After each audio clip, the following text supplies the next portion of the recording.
Hi all. നമ്മളിതുവരെ പഠിച്ചുകൊണ്ടിരുന്നത് basic സിവിലിൻ്റെ സ്റ്റാർട്ടിങ് കുറച്ച് പോർഷൻസ് ആണ്. ബേസിക് സിവിലിനകത്ത് എന്തൊക്കെ കാര്യങ്ങളാണ് നമ്മൾ ഇതുവരെയും പഠിച്ചത്, എന്തൊക്കെ ടൈപ്പിലുള്ള എഞ്ചിനീയറിംഗ് ഫീൽഡ് സിവിൽ എഞ്ചിനീയറിംഗിനകത്ത് ഉണ്ടെന്നുള്ളത്. അപ്പം സിവിൽ എഞ്ചിനീയറിംഗ് എന്ന് പറയുന്നത് ഒരു ബ്രാഞ്ചിനകത്ത് അതിനകത്ത് ഡിഫറെൻറ്റ് ക്ലാസിഫിക്കേഷൻസ് ഉണ്ടല്ലേ. ഇപ്പം ഓരോ ഫീൽഡ് നോക്കുന്നതനുസരിച്ചിട്ട് ഓരോ നെയിമാണ് ഓരോരുത്തർക്കും പ്രൊവൈഡ് ചെയ്ത് കൊടുത്തത്. അപ്പോൾ അവരുടെ ഡ്യൂട്ടീസ് എന്തൊക്കെയാണ് എന്നുള്ളതാണ് നമ്മൾ ഇതേവരെയും പഠിച്ചിട്ടുള്ളത്.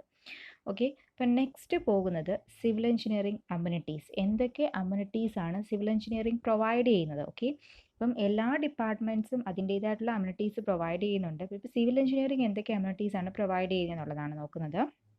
അപ്പോൾ ഫസ്റ്റ് വൺ എന്താണ് പറയുന്നത്? A good town planning and developing site. Okay, അപ്പം ഫസ്റ്റ് പറയുന്നത് നമ്മുടെ ഒരു ടൗൺ, ഓക്കെ, ആ ഒരു ടൗൺ എന്ന് പറയുന്നത് ഒരു പ്രോപ്പറായിട്ട് പ്ലാൻ ചെയ്തില്ല എന്നുണ്ടെങ്കിൽ നമുക്കത് ഫ്രീ ആയിട്ട് യൂസ് ചെയ്യാൻ പറ്റില്ല. ഫ്രീ ആയിട്ട് യൂസ് ചെയ്യാൻ പറ്റില്ല എന്ന് പറഞ്ഞാൽ നമുക്ക് ഒരുപാട് ഡിഫിക്കൽട്ടീസ് അവിടെ ഉണ്ടാകും. അപ്പം നമുക്കതിനെ സേഫായിട്ടും ഹെൽത്തി ആയിട്ടും അതേപോലെ തന്നെ ഹൈജീനായിട്ടും ഒക്കെ നമുക്കൊരു ടൗണിനെ നമുക്ക് ആക്സസ് ചെയ്യണമെന്നുണ്ടെങ്കിൽ അതിന് ടൗൺ പ്ലാനിങ് ഇമ്പോർട്ടൻ്റ് ആയിട്ടുള്ളൊരു കാര്യമാണ്. ഓക്കെ, അപ്പം അതിന് ഓരോന്നിൻ്റെ പൊസിഷൻസ് ഉണ്ട്. ആ പൊസിഷൻസിൽ അതിനെ പ്രൊവൈഡ് ചെയ്തിട്ട് സേഫായിട്ട് എന്ത് ചെയ്യുക, കൊണ്ടുപോവുക. നെക്സ്റ്റ് പറയുന്നത് എന്താണ്? Providing suitable roads and network of roads. Next പറയുന്നത് ഇമ്പോർട്ടൻ്റ് ആയിട്ടുള്ളൊരു കാര്യമാണ്. നമുക്ക് ഒരു സ്ഥലത്തു നിന്ന് മറ്റൊരു സ്ഥലത്തേക്ക് പോകണം. സോ നമുക്ക് എന്ത് വേണം? ഒരു പാത്ത് വേണം. അപ്പം പരസ്പരം സിറ്റികളാണെന്നുണ്ടെങ്കിലും ചെറിയ വഴികളാണെന്നുണ്ടെങ്കിലും അല്ലെങ്കിൽ ചെറിയ സ്ഥലങ്ങളാണെന്നുണ്ടെങ്കിലും എല്ലാം proper connection of network of roads ഉണ്ടായിരിക്കണം. Railway connection to important places. അപ്പം നമുക്ക് കുറച്ച് ദൂരെ പോകണം. അപ്പം റോഡ് വഴി പോകുന്നതിനേക്കാളും നമുക്കറിയാം റെയിൽ മാർഗം കുറച്ചുകൂടെ എന്താണ് ആക്സസ് ചെയ്യാൻ പറ്റുന്നതാണെന്നുള്ളത്. അപ്പം റോഡ് പറ്റിയില്ലെന്നുണ്ടെങ്കിൽ റെയിൽ മാർഗമുണ്ട്. അപ്പം ആ ഒരു പ്രോസസ്സ് അല്ലെങ്കിൽ ആ ഒരു മെത്തേഡും നമുക്ക് എന്ത് ചെയ്യാനും പ്രൊവൈഡ് ചെയ്ത് കൊടുക്കാൻ പറ്റണം. Airport of national international standards. അപ്പോൾ നമുക്കറിയാം നമുക്ക് വേറെ കൺട്രികളിലേക്കൊക്കെ പോകണമെന്നുണ്ടെങ്കിൽ നമുക്കവിടെ എയർപോർട്ട് ഫെസിലിറ്റി, ആ ഫ്ലൈറ്റ് ഫെസിലിറ്റി യൂസ് ചെയ്തേ പറ്റുള്ളൂ. സോ നമുക്കത് പ്രോപ്പറായിട്ട് പ്രൊവൈഡ് ചെയ്ത് കൊടുക്കുക എന്നുള്ളതും സിവിൽ എഞ്ചിനീയറിംഗിൻ്റെ ഒരു അമ്യൂണിറ്റീസ് പെടുന്നതാണ്. Assured water supply to the town cities and rural areas. അപ്പം വാട്ടർ സപ്ലൈ പ്രോപ്പറായിട്ട് പ്രൊവൈഡ് ചെയ്ത് കൊടുക്കുക. അപ്പം നമുക്കറിയാം ഫ്ലാറ്റൊക്കെ സ്ഥലത്ത് അവിടെ ഒന്നും പോയി കിണർ കുഴിച്ച് അവിടെ ഒന്നും അങ്ങനെ ഒരു ഫെസിലിറ്റി പറ്റില്ല. അപ്പോൾ അവർക്ക് എപ്പോഴും പ്രൊവൈഡ് ചെയ്യുന്നത് എന്താണ്? പബ്ലിക് വാട്ടർ സപ്ലൈസ് ആയിരിക്കും എപ്പോഴും പ്രൊവൈഡ് ചെയ്ത് കൊടുക്കുന്നത്. ഓക്കെ, അപ്പോൾ അത് പ്രോപ്പറായിട്ട് ഡിസ്ട്രിബ്യൂട്ട് ചെയ്യണം. ഓക്കെ, എല്ലാ വീടുകളിലേക്കും ഒരേ എമൗണ്ട് ഓഫ് വാട്ടർ എപ്പോഴും, അതായത് അവ ആവശ്യമുള്ള സമയത്ത് പ്രോപ്പറായിട്ട് ഇത്ര വെലോസിറ്റിയിലൊക്കെ പോകണം എന്നുള്ളതൊക്കെ ഡീറ്റെയിൽ ആയിട്ട് അതിൻ്റെ സ്കെച്ച് ചെയ്ത് അത് ഡിസൈൻ ചെയ്യുന്നതെല്ലാം സിവിൽ എഞ്ചിനീയറിംഗ് അമ്യൂണിറ്റീസിനകത്ത് വരുന്നതാണ്. നെക്സ്റ്റ് പറയുന്നത് good drainage and waste disposal system. Okay, അപ്പോൾ നമ്മൾ ഈ ഒരു കാര്യങ്ങളൊക്കെ ഉണ്ടാക്കിയാൽ പോരാ, ഈ ഒരു കാര്യങ്ങളെ സ്യൂട്ടബിളായിട്ടും ഹൈജീനായിട്ടും നമുക്കതിനെ പ്രോസസ്സ് ചെയ്ത് കൊണ്ടുപോകാനായിട്ട് പറ്റണം. അപ്പം അതാണ് പറയുന്നത് good drainage and waste disposal system. Waste എന്തായാലും ഒരു സിറ്റിയിലാണെങ്കിലും ഒരു ടൗണിലാണെന്നുണ്ടെങ്കിലും വേസ്റ്റ് എന്തായാലും ജനറേറ്റ് ചെയ്യും. സോ ഈ ഉണ്ടാകുന്ന വേസ്റ്റിനെ പ്രോപ്പറായിട്ട് നമുക്ക് എന്ത് ചെയ്യാൻ കഴിയണം? ഡിസ്പോസ് ചെയ്യാൻ പറ്റണം. ഒരു ഡിസ്പോസൽ സിസ്റ്റം എഫക്റ്റീവായിട്ട്, അപ്പം അത് പബ്ലിക്കിന് ഹെൽത്തി ആയിട്ടുള്ള ഒരു എഫക്റ്റീവായിട്ടുള്ള ഡിസ്പോസൽ സിസ്റ്റം പ്രൊവൈഡ് ചെയ്ത് കൊടുക്കാനായിട്ട് പറ്റണം. പിന്നെ അതേപോലെ തന്നെ പൊല്യൂഷൻ ഫ്രീ എൻവയോൺമെൻറ്റ്. അപ്പോൾ നമ്മൾ എപ്പോഴും നോക്കേണ്ടത് നമ്മൾ ടെക്നോളജിയിൽ ഇമ്പ്രൂവ് ആയി വന്നാലും നമ്മൾ ചുറ്റുമുള്ള സറൗണ്ടിങ്സിനെ ഒന്നും നെഗറ്റീവായിട്ട് ബാധിക്കാത്ത രീതിയിൽ വേണം നമ്മുടെ ഡെവലപ്മെൻറ്റ്സ് കൊണ്ടുവരാൻ വേണ്ടിയിട്ട്. ഇപ്പം നമുക്ക് എന്ത് പറയാൻ പറ്റും? ഇപ്പം ഇലക്ട്രോണിക് വേസ്റ്റുകൾ, ഓക്കെ, അപ്പോൾ നമ്മൾ ഉപയോഗിച്ച സാധനങ്ങൾ തന്നെയാണ് ഈ വേസ്റ്റായി പോകുന്നത്. അപ്പം അതിനെ നമുക്ക് റീയൂസ് ചെയ്യാൻ പറ്റുന്നത് റീയൂസ് ചെയ്യുക, നമുക്കതിനെ ഡിസ്മാൻഡിൽ ചെയ്യാൻ പറ്റുന്നതിന് ഡിസ്മാൻഡിൽ ചെയ്ത് കളയുക. അതല്ലാതെ വെറുതെ കെട്ടിക്കിടക്കുന്ന അവസ്ഥയിലേക്ക് വന്നു കഴിഞ്ഞാൽ നമുക്കത് എന്താകില്ല? ഹൈജീൻ ആകില്ല. So pollution free environment provide ചെയ്ത് കൊടുക്കുക എന്നുള്ളത് സിവിൽ എഞ്ചിനീയറിംഗ് അമ്യൂണിറ്റീസിനകത്ത് പെടുന്നതാണ്. അപ്പം ഇത്രയും കാര്യങ്ങളൊക്കെ നിങ്ങൾക്ക് അറിയാവുന്ന ഡ്യൂട്ടീസാണ്. നമുക്ക് ചുറ്റും നമുക്ക് താമസിക്കാൻ, നമുക്ക് സ്യൂട്ടബിൾ ആയിട്ട് നമ്മുടെ ലൈഫ് ഫ്രീ ആയിട്ട് കൊണ്ടുപോകുവാൻ വേണ്ടിയിട്ട് ഉള്ള എല്ലാ ഫെസിലിറ്റീസും പ്രൊവൈഡ് ചെയ്ത് തരുന്നത് സിവിൽ എഞ്ചിനീയറിംഗ് അമ്യൂണിറ്റീസിനകത്ത് വരുന്നതാണ്. നെക്സ്റ്റ് പറയുന്നത് role of civil engineers in the infrastructure developments. ഇപ്പോൾ ഇൻഫ്രാസ്ട്രക്ചർ ഡെവലപ്മെൻറ്റ് എന്ന് പറഞ്ഞാൽ നമ്മളിപ്പോൾ ഒരു സിറ്റി എടുക്കുക, ടൗൺ എടുക്കുക, ഓക്കെ, അവിടെ എല്ലാം അവരുടെ സേഫ്റ്റിക്ക് വേണ്ടിയിട്ട് അവർ താമസിക്കുന്ന സ്ഥലങ്ങളും, അപ്പം അത് എന്താണെങ്കിൽ പോലും അതൊരു ചെറിയ കുടിലായിക്കോട്ടെ വലിയ ഫ്ലാറ്റ് ആയിക്കോട്ടെ എന്തായിക്കോട്ടെ, ദാറ്റ് ഈസ് ഇൻഫ്രാസ്ട്രക്ചർ. നമുക്ക് അങ്ങനെ പറയാനുള്ളൂ. നമ്മളൊരു ഓഫീസ് ബിൽഡിങ്ങിനകത്ത് പോയിരിക്കുന്നു. So office building is an infrastructure. പിന്നെ ഒരു ഡാം നമ്മളെ എന്ത് ചെയ്യുന്നതാണ്? നമുക്ക് ആവശ്യമായിട്ടുള്ളൊരു ഫെസിലിറ്റി പ്രൊവൈഡ് ചെയ്ത് തരുന്ന ഒരു സ്ട്രക്ചറാണ്. So that is also an infrastructure. അപ്പം നമുക്ക് താമസിക്കാനും നമ്മളുടെ ആ ഒരു ലൈഫിനെ സ്മൂത്തായിട്ട് കൊണ്ടുപോകാനും നമുക്ക് എന്തൊക്കെ പ്രൊവൈഡ് ചെയ്ത് തരാൻ പറ്റുന്നുണ്ടോ അതിനെയെല്ലാം നമ്മൾ എന്താണ് പറയുന്നത്, ഇൻഫ്രാസ്ട്രക്ചർ എന്നാണ് പറയുന്നത്. അപ്പം ഒരു സിവിൽ എഞ്ചിനീയറിൻ്റെ റോൾ എന്താണ്, ഒരു ഇൻഫ്രാസ്ട്രക്ചർ ഡെവലപ്പ് ചെയ്ത് വരുന്നതിനകത്ത് ഒരു സിവിൽ എഞ്ചിനീയറിൻ്റെ റോൾ എന്താണെന്നാണ് പറയുന്നത്. To conceive, plan, estimate, get approval, create and maintain all civil engineering infrastructure activity. അപ്പം അതിനകത്ത് ഒരുപാട് കാര്യങ്ങൾ മീനിങ് ചെയ്യുന്നുണ്ട്. എന്താണെന്ന് വെച്ച് കഴിഞ്ഞാൽ നമ്മളൊരു സ്ഥലത്ത് ഒരു വീട് പണിയാൻ വേണ്ടിയിട്ട് ഉദ്ദേശിക്കുകയാണെന്ന് വിചാരിക്കുക. അപ്പം ആ ഒരു വീട് പണിയുമ്പോൾ നമ്മൾ ആദ്യം ആ ഒരു സ്ഥലം നോക്കും അല്ലേ. അപ്പോൾ ആ ഒരു സ്ഥലം നോക്കിയതിന് ശേഷം അവിടെ ഏത് രീതിയിൽ അനുയോജ്യമായ ഒരു പ്ലാൻ ഒരു വീടിൻ്റെ തയ്യാറാക്കാൻ പറ്റും എന്ന് നോക്കും. ദെൻ നെക്സ്റ്റ് നോക്കുന്നത്, ഇപ്പോൾ ഇങ്ങനെ ഒരു ബിൽഡിംഗ് അവിടെ വരുമ്പം ഇത് ഉണ്ടാക്കുന്ന ആൾക്ക് എത്രമാത്രം കോസ്റ്റ് ആകും എന്നുള്ളത് ഐഡൻറ്റിഫൈ ചെയ്യും. കാരണം എങ്കിൽ മാത്രമേ റിസോഴ്സസുകൾ പ്രോപ്പറായിട്ട് എത്തിക്കാനായിട്ട് പറ്റുള്ളൂ. റിസോഴ്സസ് എന്ന് ഉദ്ദേശിച്ചത് അതിനാവശ്യമായിട്ടുള്ള കട്ട, സിമെൻറ്റ്, സ്റ്റീൽ, അങ്ങനെയുള്ള എല്ലാ കാര്യങ്ങളും റിസോഴ്സസ് ആണ്. ഇൻക്ലൂഡിങ് ലേബേഴ്സ്, അത്രയും കാര്യങ്ങൾ വരെ എന്താണ്, റിസോഴ്സസ് ആണ്. സോ അതിനെല്ലാം പ്രോപ്പറായിട്ട് അവിടെ എത്തിക്കാൻ പറ്റും എന്നുള്ളത് എസ്റ്റിമേറ്റ് അറിഞ്ഞെങ്കിൽ മാത്രമേ പറ്റുള്ളൂ. അപ്പം എത്ര കോസ്റ്റ് ആകും എന്നുള്ളത് ഐഡൻറ്റിഫൈ ചെയ്യും. എന്നിട്ട് അതിന് ശേഷം നമ്മളിപ്പോൾ എവിടെയെങ്കിലും ഒരു സ്ഥലം, നമുക്ക് സ്വന്തമായിട്ടൊരു സ്ഥലമാണെങ്കിൽ പോലും നമ്മളവിടെ വീട് വെക്കണമെന്നുണ്ടെങ്കിൽ നമുക്ക് എന്ത് വേണം, അപ്രൂവൽ വേണം. എന്തിന്? ആ വീടിന് ഒരു അപ്രൂവൽ വേണം. അപ്പോൾ ഈ ഒരു വീടിൻ്റെ എക്സാമ്പിൾ പറയുന്നത്, ഈ വീട് എന്ന് പറയുന്നത് ബാക്കിയുള്ള എല്ലാ സ്ട്രക്ചേഴ്സിനും ഇതേപോലെയുള്ള എല്ലാ കാര്യങ്ങളും നമ്മൾ ചെയ്യുന്നുണ്ട്. ഓക്കെ, പ്ലാൻ പ്രിപ്പയർ ചെയ്യുന്നുണ്ട്, എസ്റ്റിമേറ്റ് പ്രിപ്പയർ ചെയ്യുന്നുണ്ട്, ദെൻ അപ്രൂവൽ വാങ്ങിക്കുന്നുണ്ട്. ഇപ്പോൾ നമുക്കൊരു ഡാമൊക്കെ കൺസ്ട്രക്ട് ചെയ്യണമെന്നുണ്ടെങ്കിൽ ചുമ്മാ കുറച്ച് വെള്ളം തടഞ്ഞു നിർത്തി ഡാമൊന്നും കൺസ്ട്രക്ട് ചെയ്യാൻ പറ്റില്ല. ഓക്കെ, അപ്പോൾ അതിന് അപ്രൂവൽ വേണം. ഓക്കെ, അതിപ്പം അതുമായിട്ട് ബന്ധപ്പെട്ട എല്ലാ സ്ഥാപനങ്ങളുമായിട്ട് എന്ത് ചെയ്യണം, അപ്രൂവൽ വാങ്ങിക്കണം. ദെൻ അപ്രൂവൽ വാങ്ങിച്ചതിന് ശേഷം, അപ്പം അപ്രൂവൽ വാങ്ങിക്കുക എന്ന് പറഞ്ഞു കഴിഞ്ഞാൽ നമ്മുടെ സറൗണ്ടിങ്സിനെ നെഗറ്റീവായിട്ട് ബാധിക്കുന്ന രീതിയിലാണോ ഈ കൺസ്ട്രക്ഷൻ നമ്മൾ ചെയ്യുന്നത്, സേഫായിട്ടാണോ ചെയ്യുന്നത്, ഇങ്ങനെയുള്ള കാര്യങ്ങളൊക്കെയാണ് ഈ ഒരു അപ്രൂവൽ കൊണ്ട് ഉദ്ദേശിക്കുന്നത്. എങ്കിൽ മാത്രമേ, ഇപ്പം സറൗണ്ടിങ്സിനെ നെഗറ്റീവായിട്ട് ബാധിക്കാത്ത രീതിയിലാണെന്നുണ്ടെങ്കിൽ എന്ത് ചെയ്യും, അവർ അപ്രൂവ് ചെയ്യും. അതർവൈസ് ഇപ്പം നിങ്ങൾ കണ്ടിട്ടുണ്ടാകും, നമ്മളൊക്കെ ഈ നേരത്തെ പണ്ട് കാലത്തൊക്കെ വീട് പണിയുന്നവരൊക്കെ, അതായത് വീടും മതിലുമായിട്ടൊക്കെ പണിയുന്നവരൊക്കെ ഇപ്പം റോഡ് വീതി കൂട്ടുന്ന സമയത്ത് ഈ മതിലൊക്കെ പൊളിച്ച് കളയുന്നത്, അതായത് അത് എന്താണ്, ഗവൺമെൻറ് പ്രോപ്പർട്ടിയിലേക്ക് കയറിയിട്ട് കൈ കടത്തിയിട്ടാണ് നമ്മൾ എന്ത് ചെയ്യുന്നത്, ആ മതിൽ പണിഞ്ഞേക്കുന്നത്. സോ നാളെ അവിടെ ഒരു എക്സ്റ്റൻഷൻ വന്നാൽ അവർക്ക് എന്തുണ്ട്, റൈറ്റ് ഉണ്ട് ഈ ആ ഒരു സ്ഥലത്തിനെ എക്സ്റ്റൻഷന് വേണ്ടിയിട്ട് എടുക്കാം എന്നുള്ളത്. സോ അവർക്ക് ആരോടും ചോദിക്കേണ്ട ആവശ്യമില്ല, ആ ഉടമസ്ഥനോട് ചോദിക്കേണ്ട ആവശ്യമില്ല. കാരണം അത് ഗവൺമെൻറ് പ്രോപ്പർട്ടിയാണ്. സോ അവിടെ എന്ത് ചെയ്യും, ആ ഒരു മതിൽ മാറ്റിയിട്ട് അവർ ഹൈവേ ഉണ്ടാക്കും. സോ അപ്പോൾ അതാണ് പറയുന്നത്. അപ്പോൾ നമ്മളിപ്പോൾ പണിയാൻ പോകുന്ന ഒരു സ്ഥലം ഗവൺമെൻറ് പ്രോപ്പർട്ടിയിലാണോ എന്നുള്ളത്, അല്ലെങ്കിൽ അതിനെയും കൂടെ കൈ കടത്തുന്നുണ്ടോ എന്നൊക്കെയുള്ളത് ഈ അപ്രൂവൽ വാങ്ങിക്കാൻ ചെല്ലുമ്പോൾ നമുക്ക് മനസ്സിലാകും. ഓക്കെ, അതുകൊണ്ടാണ് ഈ അപ്രൂവലിൻ്റെ ഇമ്പോർട്ടൻസ് പറഞ്ഞേക്കുന്നത്. പിന്നെ അതേപോലെ തന്നെ ക്രിയേറ്റ് ചെയ്യും. അതിന് ശേഷം നമുക്ക് അപ്രൂവൽ വാങ്ങി കഴിഞ്ഞതിന് ശേഷം നമ്മൾ അത് എന്ത് ചെയ്യും, ബിൽഡിങ് കൺസ്ട്രക്ട് ചെയ്യും. എന്നിട്ട് അത് എന്ത് ചെയ്യും, കൺസ്ട്രക്ട് ചെയ്ത ബിൽഡിങ് നമുക്ക് ഇപ്പം മോസ്റ്റ് പോപ്പുലർ പറയുകയാണെന്നുണ്ടെങ്കിൽ എല്ലാ ബിൽഡിങ്സും ഒരു 50-60 ഇയേഴ്സിന് വേണ്ടിയിട്ടാണ്, അത്രയും ലൈഫ് സ്പാൻ വെച്ചിട്ടാണ് കൺസ്ട്രക്ട് ചെയ്യുന്നത്. ഓക്കെ, അപ്പം ഒരു 50-60 ഇയേഴ്സൊക്കെ ആ ഒരു ബിൽഡിങ് അതേപോലെ നമ്മൾ പണിഞ്ഞതുപോലെ തന്നെ നിലനിൽക്കുക എന്ന് പറയുന്നത് അതൊരു പ്രാക്ടിക്കലായിട്ടുള്ള കാര്യമല്ല. അപ്പോൾ നമുക്ക് എപ്പോഴും മെയിൻ്റനൻസ് ആവശ്യമായിട്ട് വരും. അതിപ്പോൾ ഒരു ഇലക്ട്രിക്കൽ വർക്ക് ആയെങ്കിൽ പോലും ഇറ്റ്സ് മെയിൻ്റനൻസ് ആണ്. ഓക്കെ, എപ്പോഴും ഇലക്ട്രിക്കൽ അല്ലെങ്കിൽ ആ സാധനങ്ങൾ 50 വർഷവും ഒരേപോലെ വർക്കാകണം എന്നൊന്നുമില്ല. സോ നമ്മളവിടെ മെയിൻറ്റെയിൻ ചെയ്തേ പറ്റുള്ളൂ. സോ മെയിൻറ്റെയിൻ, നമ്മളൊരു ബിൽഡിങ് പണിയുകയാണെന്നുണ്ടെങ്കിൽ ആ ബിൽഡിങ്ങിനകത്ത് പിന്നെ സംഭവിക്കുന്ന എല്ലാ മെയിൻ്റെനൻസും പ്രൊവൈഡ് ചെയ്ത് കൊടുക്കാനായിട്ട് പറ്റണം. ഓക്കെ, ഇതൊക്കെ സിവിൽ എഞ്ചിനീയറിംഗ് ഇൻഫ്രാസ്ട്രക്ചർ ആക്ടിവിറ്റീസ് ആണ്. To carry out research and training programs to improve the technology. ഇപ്പം റോൾ ഓഫ് സിവിൽ എഞ്ചിനീയറിംഗ് ആണ് പറയുന്നത്.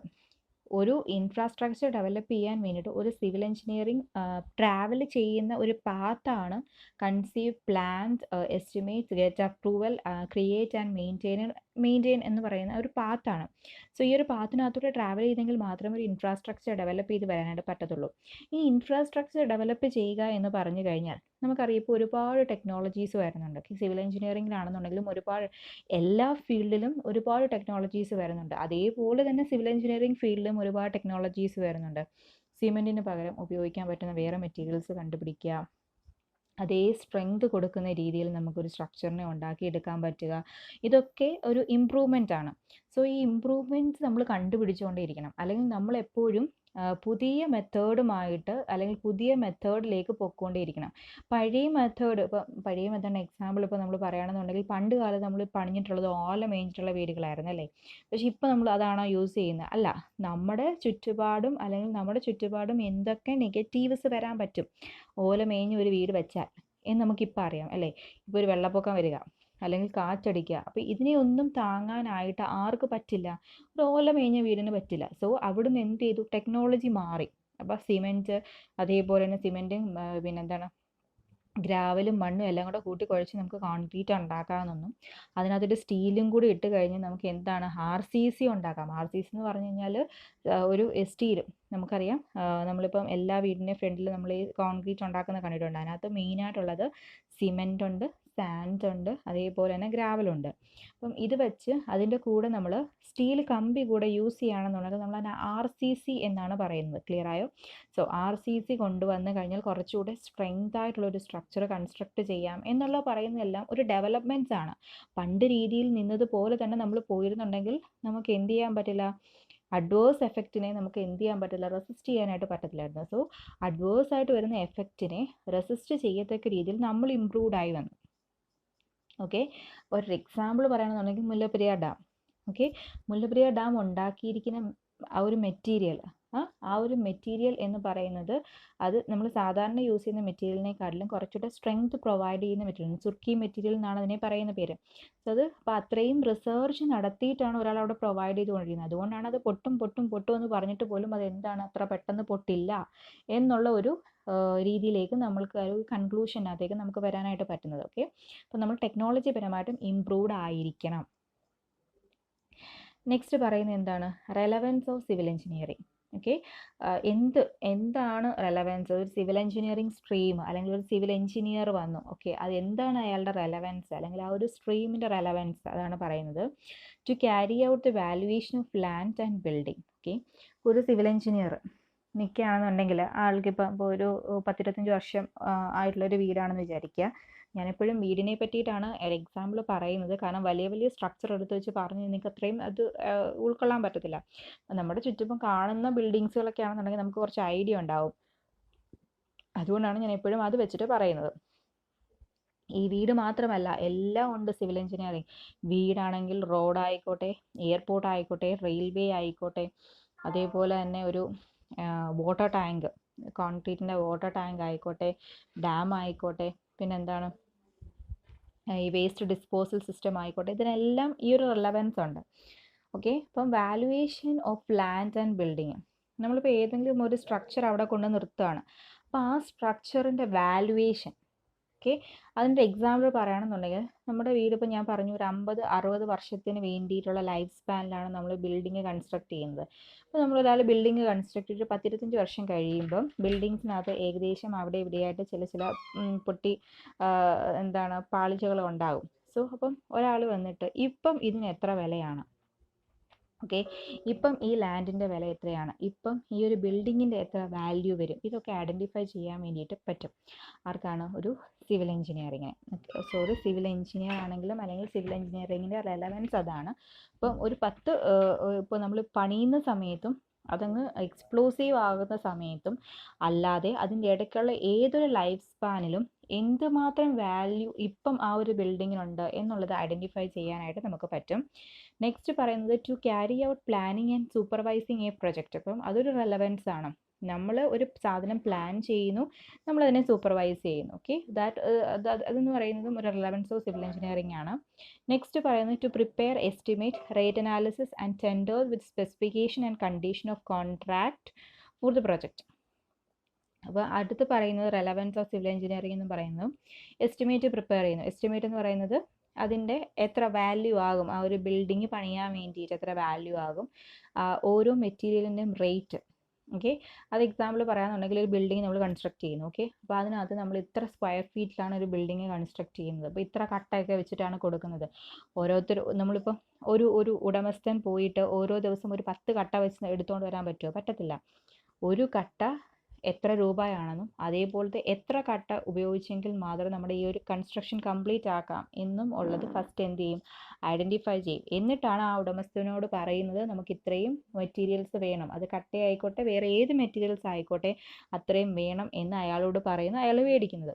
ഇനി ടെൻഡേഴ്സ് എന്ന് പറഞ്ഞു കഴിഞ്ഞാൽ നമ്മൾ എപ്പോഴും പത്രത്തിൽ ന്യൂസ് പേപ്പറിനകത്തിട്ട് നോക്കിയാൽ മതി ടെൻഡർ വിളിക്കുക എന്ന് പറയുന്നുണ്ട്. അപ്പോൾ ടെൻഡർ വിളിക്കുക എന്ന് പറഞ്ഞു കഴിഞ്ഞാൽ എന്താണ്, ഒരു എന്താണ്, നമുക്കറിയാം നമ്മുടെ ചുറ്റുപാടുകളും ഇഷ്ടം പോലെ ബിൽഡിംഗ് കൺസ്ട്രക്ഷൻസ് കമ്പനികളൊക്കെ ഉണ്ട് അല്ലേ. നമ്മൾ തന്നെ കുറേ കേട്ടിട്ടുണ്ട്, കോൺഫിഡൻറ്റ് ഗ്രൂപ്പ്, അതേപോലെ തന്നെ എന്താണ് ആർടെക്. അപ്പോൾ അങ്ങനെ കുറേ കൺസ്ട്രക്ഷൻ കമ്പനികളൊക്കെ ഉണ്ട്. ഈ കൺസ്ട്രക്ഷൻ കമ്പനികൾ ഇപ്പം ബിഗ് പ്രൊജക്റ്റ് ആണെന്നുണ്ടെങ്കിൽ, ഇപ്പോൾ ഒരു ഫ്ലാറ്റ് പോലുള്ള പ്രൊജക്റ്റുകളൊക്കെ ആണെന്നുണ്ടെങ്കിൽ അവർ അപ്പോൾ അത് പണിയുന്ന ടെൻഡർ ഉണ്ടാവും. ആ ടെൻഡർ എന്ന് പറഞ്ഞു കഴിഞ്ഞാൽ അവർ പറയും നമുക്ക് ഇത്രയും റിക്വയർമെൻറ്റ്സ് ഒക്കെ ഇത്രയും ഉണ്ട്. ഈ റിക്വയർമെൻറ്റ്സിനനുസരിച്ചിട്ട് ഏറ്റവും കോസ്റ്റ് എഫക്റ്റീവ് ആയിട്ട് ആരാണോ അത് കൺസ്ട്രക്ട് ചെയ്ത് തരുന്നത് അവർക്ക് ആ പ്രൊജക്റ്റ് ഏറ്റെടുത്ത് നടത്താം. ഓക്കെ, അപ്പം അതിന് ബാക്കി കുറേ പ്രൊസീജിയേഴ്സൊക്കെ ഉണ്ട്. അപ്പം ജസ്റ്റ് ഇത്രയും ഓർത്ത് വയ്ക്കുക, ആ ഒരു ബിൽഡിംഗ്, ആ ഒരു സ്ട്രക്ചർ പണിയുന്നതിന് എത്രയും കോസ്റ്റ് എഫക്റ്റീവ് എന്ന് പറഞ്ഞു കഴിഞ്ഞാൽ നമ്മൾ ഇടുന്ന മെറ്റീരിയൽസും അതേപോലെ തന്നെ നമ്മൾ യൂസ് ചെയ്യുന്ന ഓരോ റിസോഴ്സസിനും അപ്പം അത് മാറുന്നതനുസരിച്ചിട്ട് അതിൻ്റെ വാല്യൂസ് ഡിഫറെൻ്റ് ആയിരിക്കും, അല്ലെങ്കിൽ അതിൻ്റെ വില ഡിഫറെൻ്റ് ആയിരിക്കും. അപ്പോൾ അതിനനുസരിച്ച് ടോട്ടൽ കോസ്റ്റ് എന്ന് പറയുന്നതും ഡിഫറെൻ്റ് ആയിരിക്കും. സോ മിനിമം കോസ്റ്റ് ആയിട്ട് ഒരു സ്ട്രക്ചർ കംപ്ലീറ്റ് ചെയ്യാൻ ആർക്കാണോ പറ്റുന്നത് അവർക്ക് ആ ടെൻഡർ കൊടുക്കുക എന്നാണ് പറയുന്നത്.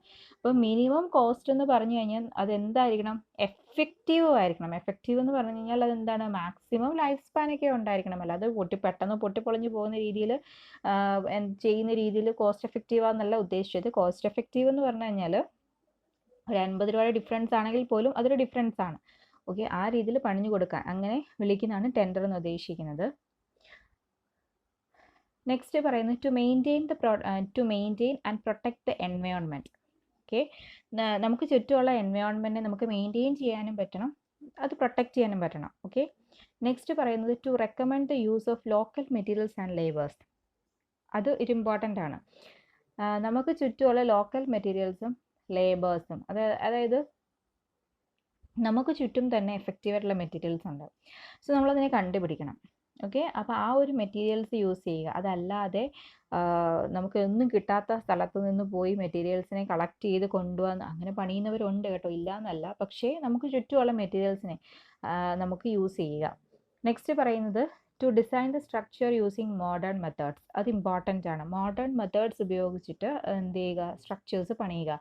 അതിൻ്റെ എക്സാമ്പിൾ പറയുകയാണെന്നുണ്ടെങ്കിൽ നമുക്ക് ചുറ്റും പല ബിൽഡിങ്സുകളുണ്ട്. ഓക്കെ, നമ്മൾ എന്തുകൊണ്ടാണ് ഒരു പ്രത്യേകതരം ബിൽഡിംഗ്, അതിപ്പം നമുക്കറിയാം ചിലപ്പോൾ കപ്പലിൻ്റെ ഷേപ്പിലുള്ള ബിൽഡിങ്സുകൾ ഉണ്ടാവും. ഓക്കെ, അതേപോലെ തന്നെ ഇപ്പോൾ ബുർജ് ഖലീഫ, ഇതൊക്കെ നമ്മുടെ സാധാരണ വീടിനെക്കാട്ടിലും അല്ലെങ്കിൽ നമ്മുടെ ഒരു ഫ്ലാറ്റിനെക്കാട്ടിലും നമുക്ക് കൂടുതലും അട്രാക്റ്റീവ് ആകുന്നത് എന്തുകൊണ്ടാണ്, അത് പണിഞ്ഞിരിക്കുന്ന രീതി കൊണ്ടാണ്. ഓക്കെ, അതിൻ്റെ ആ ഒരു സ്ട്രക്ചർ കൊണ്ടാണ് നമുക്കതിനെ എന്ത് ചെയ്യുന്നു കൂടുതലും അട്രാക്റ്റീവായിട്ട് തോന്നാൻ പറ്റും. ഇപ്പോൾ കപ്പൽ മാതിരി ഇരിക്കുന്ന ഒരു ബിൽഡിങ്ങും നമുക്ക് എന്തുകൊണ്ടാണ് അതിനെ അങ്ങനെ ജസ്റ്റ് കപ്പൽ മാതിരി ഇരിക്കുന്ന ഒരു ബിൽഡിങ്. സോ അപ്പോൾ ആ ഒരു അട്രാക്റ്റീവ്നെസ് ഓരോ കൺസ്ട്രക്ഷനകത്തും എടുക്കുന്നുണ്ട്.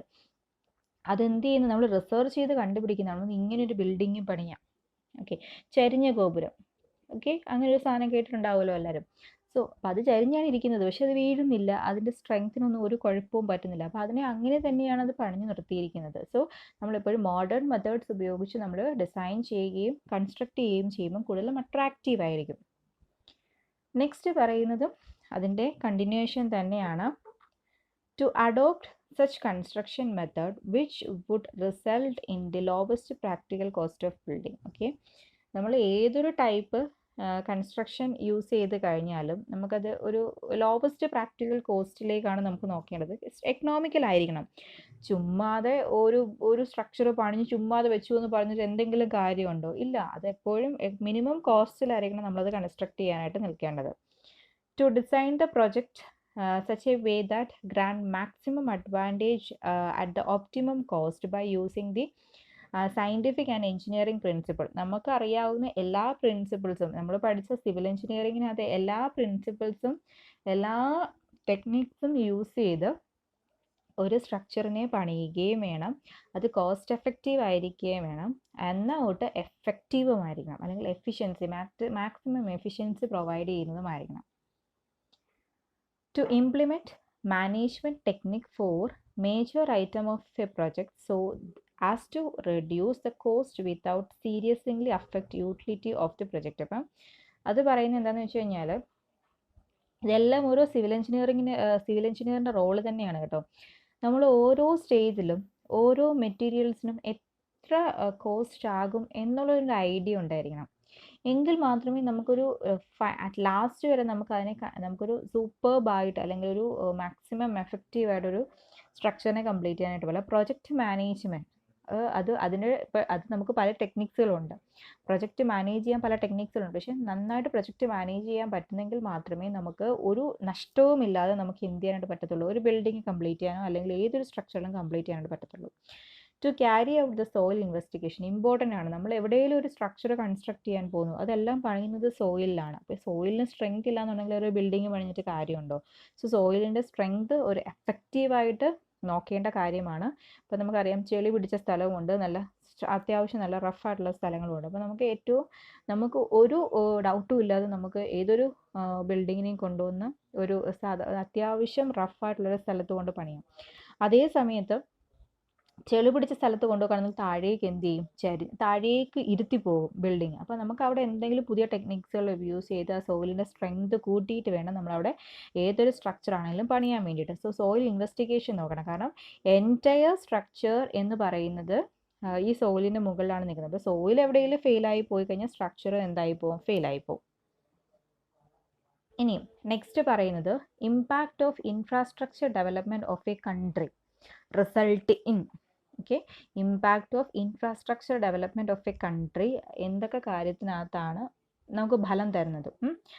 അപ്പം ഇൻഫ്രാസ്ട്രക്ചർ ഡെവലപ്മെൻറ്റ് എന്ന് ഉദ്ദേശിക്കുന്നത് ഒരു ടൗൺ അല്ലെങ്കിൽ ഒരു സിറ്റി അത് എന്ത് ചെയ്യാണ്, ഇമ്പ്രൂവ് ആയി വരികയാണ്. സോ അങ്ങനെ ഇമ്പ്രൂവ് ആയിട്ട് വരുമ്പോൾ അത് മൊത്തത്തിൽ എന്തൊക്കെ കാര്യങ്ങളാണ് നമുക്ക് തരുന്നത്?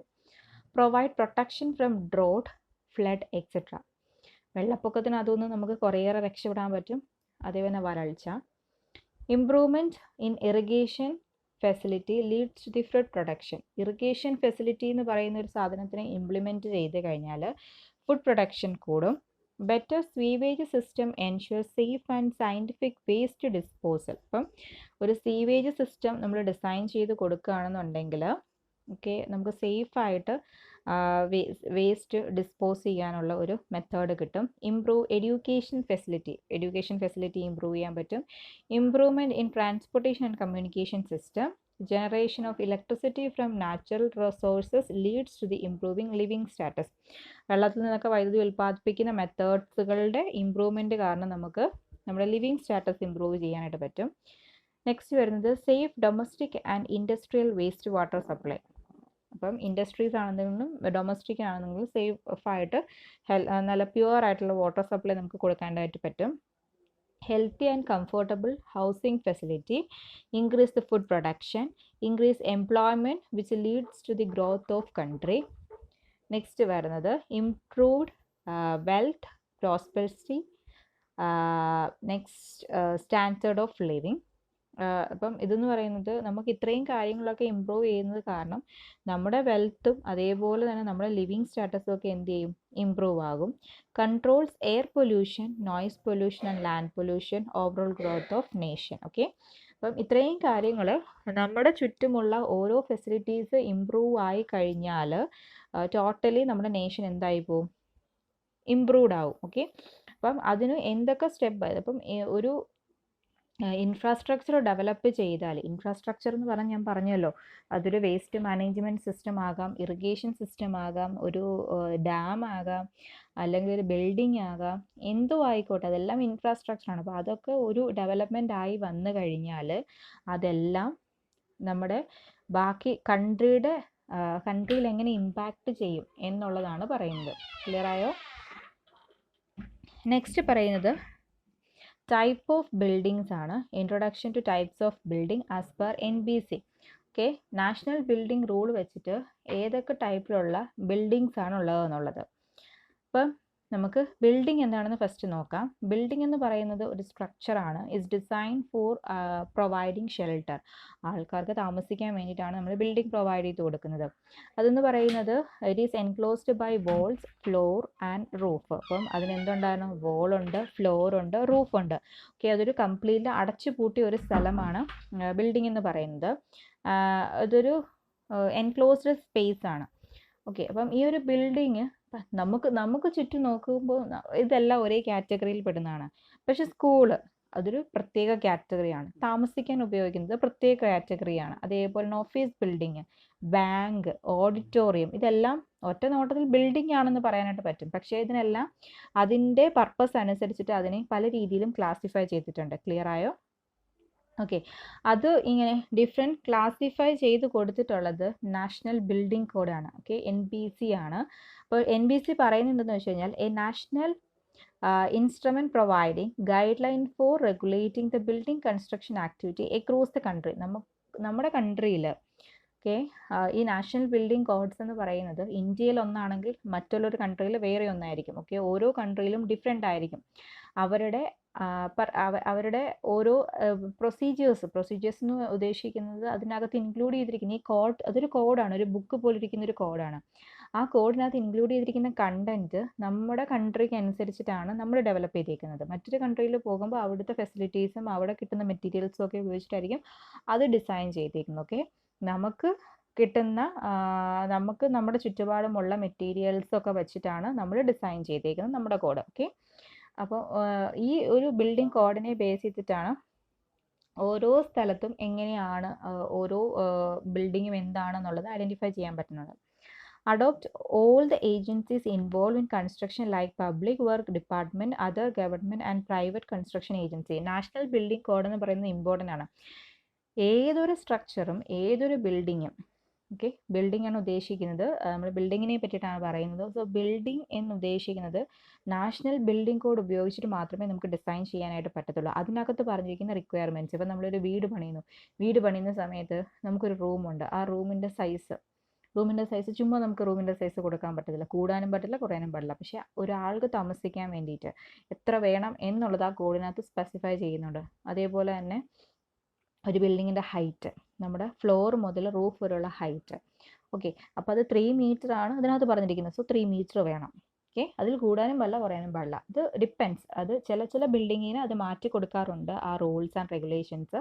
പക്ഷേ കോമൺ റൂൾസ് എന്ന് പറയുന്നത് അത് എല്ലാത്തിനും ബാധകമാണ്. ഓക്കെ, സോ എല്ലാ കാറ്റഗറി ഓഫ് ആൾക്കാരും ഈ ഒരു സാധനങ്ങൾ അഡോപ്റ്റ് ചെയ്യാറുണ്ട്. ഓക്കെ, നാഷണൽ ബിൽഡിംഗ് കോഡ്സിനകത്ത് എന്തൊക്കെ കാര്യങ്ങളാണ് ഇൻക്ലൂഡ് ചെയ്തിരിക്കുന്നത്? First one administrative regulations, second one development control rules, and third one general building requirements, fire safety requirement, stipulations regarding materials, structural design and construction, and building and plumbing services. അപ്പം ഈ building കോഡിനകത്ത് ഒരു building complete ആകുന്നത് വരെ, അതിൻ്റെ construction start ചെയ്യുന്നത് മുതൽ അത് end ചെയ്യുന്നത് വരെ എന്തൊക്കെ കാര്യങ്ങൾ വേണം, അല്ലെങ്കിൽ എന്തൊക്കെ രീതിയിലുള്ള കാര്യങ്ങൾ ഉൾപ്പെടുത്തണം എന്നുള്ളതെല്ലാം ആ കോഡിനകത്തുണ്ട്. ഓക്കെ, നമുക്കത് ഡീറ്റെയിൽ ആയിട്ട് വേറെ കുറച്ച് കോഡ്സിൻ്റെയും വേറെ കുറച്ച് റൂൾസും റെഗുലേഷൻസും പഠിക്കാനുണ്ട്. അപ്പോൾ അതിൻ്റെ കൂടെ നമുക്കിത് ഡീറ്റെയിൽ ആയിട്ട് നോക്കാം. ഇത്രയും കാര്യങ്ങൾ ഓർക്കുക. നാഷണൽ ബിൽഡിംഗ് കോഡ് എന്ന് പറയുന്നൊരു കോഡുണ്ട്. ആസ് പെർ NBC എന്ന് പറയുന്ന ആ കോഡ് വെച്ചിട്ടാണ് നമ്മുടെ ചുറ്റുമുള്ള ബിൽഡിങ്സിനെ ക്ലാസിഫൈ ചെയ്തിട്ടുള്ളത്. എല്ലാം ഒറ്റ നോട്ടത്തിൽ ബിൽഡിംഗ് ആണ്, പക്ഷേ ഓരോ ബിൽഡിങ്ങിൻ്റെയും പർപ്പസ് അനുസരിച്ചിട്ട് അതിനെ ഡിഫറെൻറ്റ് ക്ലാസിക് ആയിട്ടാണ് അതിനെ എന്ത് ചെയ്തിരിക്കുന്നത്, തരംതിരിച്ചിരിക്കുന്നത്.